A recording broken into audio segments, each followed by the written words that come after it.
We're counting down towards the Coolmore Lightning Stakes. One man hoping to break that illustrious winning streak of Black Caviar is Tony Gollan. He's got Temple of Boom down here. Certainly put you on the map. Yeah, no, it's certainly a good build-up to this race with Black Caviar being in it. It's a great thrill for you just to be involved. Only your second Group 1 runner? Yeah, no, it is. It's my second one, and it's certainly a good thrill to have a horse good enough to bring down here and we think can be competitive. He's a horse that loves it down here too. You come from Queensland, but this fellow seems more at home down here.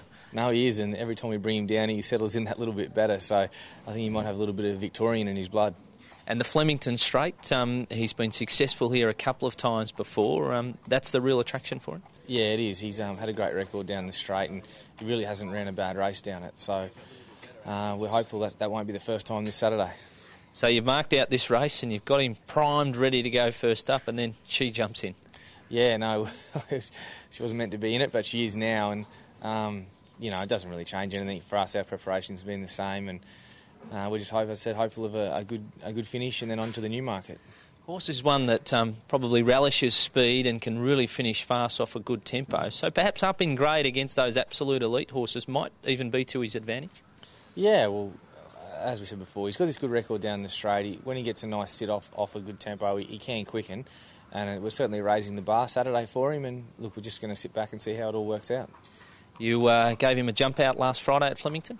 Yeah, that's been the norm with him. We brought him to Melbourne as a jump out 8 days before, and we were lucky enough to get the course proper this time. And he went really well, and give race jockey Dan Nikolic his first feel of him. What's the grand final when you're down here? Obviously, you'd love to win this Lightning. Do you look ahead towards the Newmarket as well? Yeah, look, the Newmarket's our most realistic option when we come down here, and back to true handicap conditions, we get in quite well. So we're hopeful a little bit of sting out of the track Newmarket week, and we hope we're a real show on that sort of race. A young trainer like yourself competing in these big races, a great thrill? Oh, it's a great thrill. Every time I bring him away, we pick a few little things up, and it's certainly great for me, and it's just great for the stable in general. How do you see this race unfolding on Saturday? Oh, I see probably good speed in the race, buffering and hay-lifts. I couldn't imagine either horse and rider wanting to die wondering there, and I think it'll be a true run race, and the best horse will most probably win, and we all know who that is.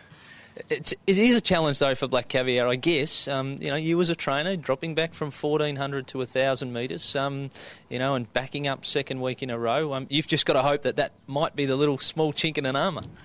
Oh, look, she's done anything Pete's ever asked of her, and she's an awesome horse, and maybe sometimes we look too much into these things. I don't think there's any hurdle too great for her at this stage, and I'm sure she wouldn't be running if Peter wasn't 100% happy that she's a healthy horse going to the races, and if that's the case, she'll prove awfully hard to beat.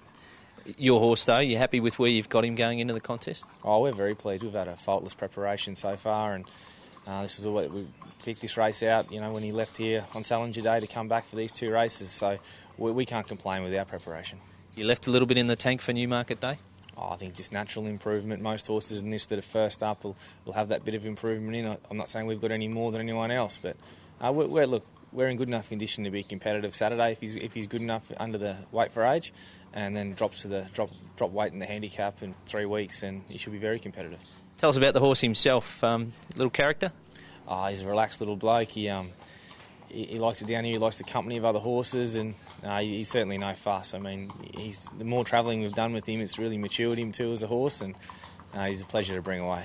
No, your career highlight almost to date was winning on Oaks Day here in front of 100,000 people. It was only a listed race. You'd really love to win a Group 1.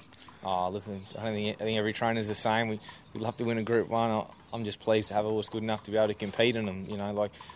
It's certainly a far cry from a lot of country races around Queensland where I've been before. So we're pleased with how we're going with the horse, and as I said, we'd love to get one, and we'll just see how it pans out. Well, best of luck Saturday. Thanks very much. There we go, Tony Gollan chatting to us about the chances of Temple of Boom in the Lightning Stakes.